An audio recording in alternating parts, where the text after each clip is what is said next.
विधानसभा चुनाव को लेकर गहमागहमी तेज है। राष्ट्रीय पार्टियों के आला नेताओं का झारखंड आने का सिलसिला शुरू हो चुका है। इसी को लेकर लोकसभा में विपक्ष के नेता राहुल गांधी रांची पहुंचे। राजधानी में डोरंडा के जैप शौर्य सभागार में संविधान सम्मान सम्मेलन में राहुल गांधी ने शिरकत की। कार्यक्रम में राहुल गांधी ने बीजेपी पर जमकर निशाना साधा। साथ ही उनका सबसे ज्यादा फोकस आदिवासियों पर ही था। उन्होंने कहा कि जब बीजेपी के लोग आदिवासी को वनवासी कहते हैं तो वो आपके इतिहास, आपके जीने के तरीकों को खत्म करने की कोशिश करते हैं। जब बीजेपी के लोग आदिवासी को वनवासी कहते हैं तो वो क्या करने की कोशिश कर रहे हैं? आपका जो इतिहास है, आपका जीने का तरीका है, आपकी फिलॉसफी है, आपकी साइंस है, मेडिकल साइंस है, जिसको आप हजारों साल से चला रहे हो, उसको वो खत्म करने की कोशिश कर रहे हैं। वो आपसे कह रहे हैं कि देखिए, आदिवासी का मतलब क्या? आदिवासी का मतलब जो सबसे पहले मालिक थे। वनवासी का क्या मतलब है? जो जंगल में रहते हैं। देखिए फर्क देखिए। राहुल गांधी ने राज्य के दलित और आदिवासी समुदाय को साधने की कोशिश की, क्योंकि राज्य में इन दोनों ही समुदायों की आबादी सबसे ज्यादा है, या ये कहें कि निर्णायक भूमिका में है। इसके अलावा राहुल गांधी ने एक बार फिर संविधान बचाने की बात की। अब राहुल गांधी के बयानों की चर्चा हर तरफ हो रही है। राहुल के बयानों से बीजेपी झारखंड में बैकफुट पर आती नजर आ रही है। अब देखना होगा कि चुनाव के बीच में लगे इन तमाम आरोपों पर बीजेपी की तरफ से क्या प्रतिक्रिया। महाराष्ट्र में विधानसभा चुनाव से पहले राज्य में लाड़की बहना योजना को लेकर चर्चाएं तेज हैं। ऐसे में महाराष्ट्र की महिलाओं के लिए एक बड़ी खबर सामने आई है। खबर है कि महिलाओं को आगे की किश्तें नहीं मिल पाएंगी। वहीं महाराष्ट्र सरकार को बड़ा झटका लगा है। लाड़की बहन योजना को अस्थायी तौर पर निलंबित कर दिया गया है। दरअसल चुनाव आयोग ने महाराष्ट्र में विधानसभा चुनाव की तारीखों का ऐलान कर दिया है। राज्य में 20 नवंबर को एक ही चरण में मतदान होगा, इसीलिए राज्य में आचार संहिता लागू कर दी गई है। चुनाव आयोग ने राज्य सरकार को आचार संहिता अवधि के दौरान मतदाताओं को प्रभावित करने वाली वित्तीय योजनाओं को बंद करने के निर्देश दिए हैं। चुनाव आयोग के आदेश के बाद महिला एवं बाल कल्याण विभाग की तरफ से इस योजना के लिए आवश्यक धनराशि रोक दी गई है। इससे महिलाओं को चुनाव तक लाड़की बहन योजना का पैसा नहीं मिल पाएगा। बता दें कि हाल ही में राज्य सरकार द्वारा लाड़की बहना योजना की शुरुआत की गई थी, जिसके तहत राज्य की महिलाओं को 1500 रुपए दिए जाने थे, लेकिन अब दिवाली पर महिलाओं को इसका लाभ नहीं मिलेगा। इस योजना पर विपक्ष भी सवाल उठाता आया है। विपक्ष ने तो इस योजना को प्रदेश की महिलाओं के साथ धोखा बताया। झारखंड विधानसभा चुनाव को लेकर इंडिया गठबंधन में सीटों का बंटवारा हो गया है। इसके साथ ही ये भी साफ हो गया है कि इंडिया गठबंधन हेमंत सोरेन के नेतृत्व में चुनाव लड़ेगा और वो ही सीएम उम्मीदवार होंगे। इस बीच सीएम हेमंत सोरेन और कांग्रेस के झारखंड प्रभारी गुलाम अहमद मीर ने मिलकर सीट बंटवारे का ऐलान भी कर दिया। कांग्रेस और जेएमएम मिलकर 81 में से 70 सीटों पर चुनाव लड़ेगी। 7 सीटें आरजेडी को और 4 सीपीआईएमएल को दी गई हैं। हेमंत सोरेन ने हालांकि ये नहीं बताया कि आखिर जेएमएम कितनी सीटों पर चुनाव लड़ेगी और कितने सीट पर कांग्रेस अपने उम्मीदवार उतारेगी। किन किन सीटों पर दोनों पार्टियां चुनाव लड़ेंगी, इसका खुलासा बाद में किया जाएगा। दरअसल कांग्रेस और जेएमएम के बीच कुछ सीटों पर पेच फंसा हुआ है। कुछ सीटों पर बदला बदली की बात भी हो रही है, यानी जो सीट 2019 में कांग्रेस के पास थी वो जेएमएम के पास जा सकती है, और जिस सीट पर जेएमएम उम्मीदवार चुनाव लड़ा था उस पर कांग्रेस इस बार अपना उम्मीदवार दे सकती है। इसमें एक सीट जमुआ की भी है। 2019 में इस सीट पर कांग्रेस लड़ी थी, लेकिन कांग्रेस उम्मीदवार को हार मिली थी। हाल ही में जमुआ से बीजेपी विधायक केदार हाजरा जेएमएम में शामिल हुए हैं। ऐसे में जेएमएम चाहती है कि ये सीट उसके हिस्से में आए। इसी तरह से कुछ और सीटों पर पेच फंसा हुआ है। बता दें कि झारखंड में विधानसभा चुनाव 13 और 20 नवंबर को 2 चरणों में होंगे। मतगणना 23 नवंबर को की जाएगी।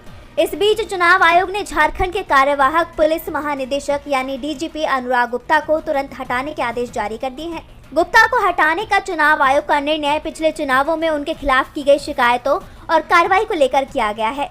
झारखंड के कार्यवाहक डीजीपी अनुराग गुप्ता पर तो चुनाव आयोग की कार्रवाई हो गई, लेकिन महाराष्ट्र की डीजीपी रश्मि शुक्ला के मामले में कोई फैसला नहीं किया है, जिसको हटाने की मांग महाविकास आघाड़ी गठबंधन ने की।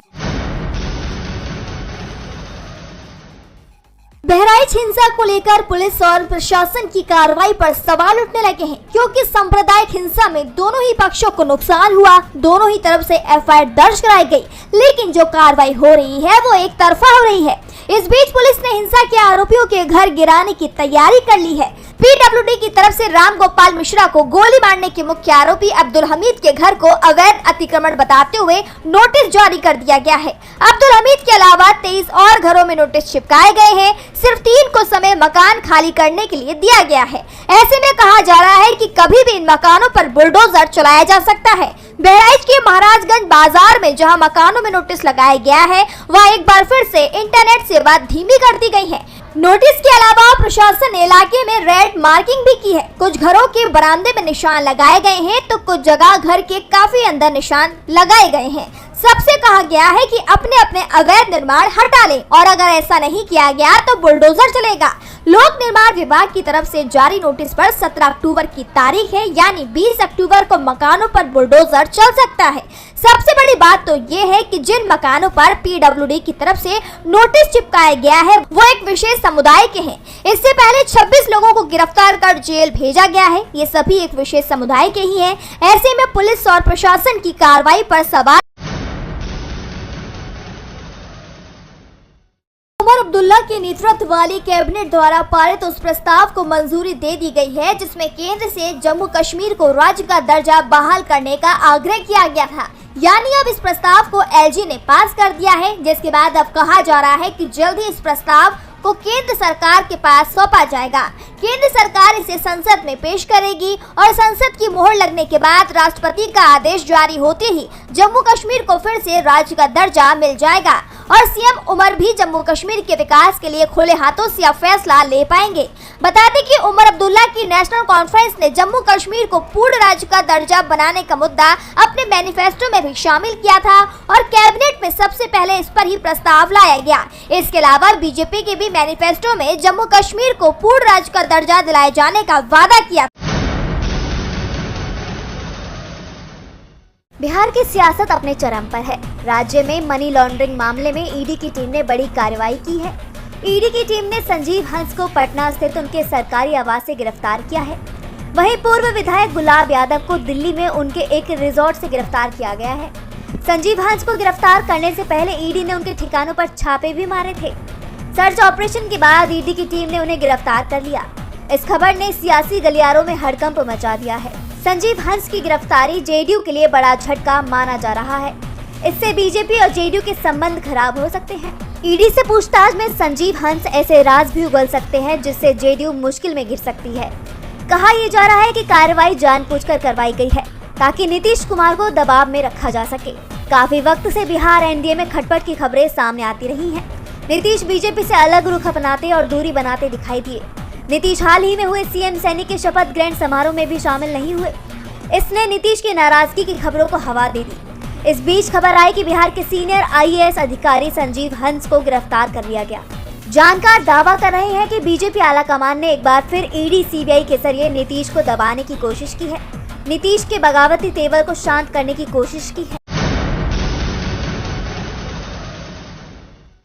विश्वनाथ ज्ञानवापी मामले में दोनों ही पक्ष अपनी अपनी उम्मीद लगाए बैठे हैं और अब कोर्ट ने 25 अक्टूबर की तारीख तय कर दी है, जिस दिन कोर्ट मूलवाद यानी 1991 में दाखिल किए गए मामले पर अपना फैसला सुनाएगा। कोर्ट में 33 साल पुराने मामले में सुनवाई पूरी हो चुकी है, अब फैसला आना बाकी है। वाद मित्र की भारतीय पुरातत्व सर्वेक्षण यानी ASI से सर्वे कराने का आदेश देने संबंधी याचिका पर हिंदू पक्ष के वकीलों का जवाब और जिरह पूरी हो चुकी है।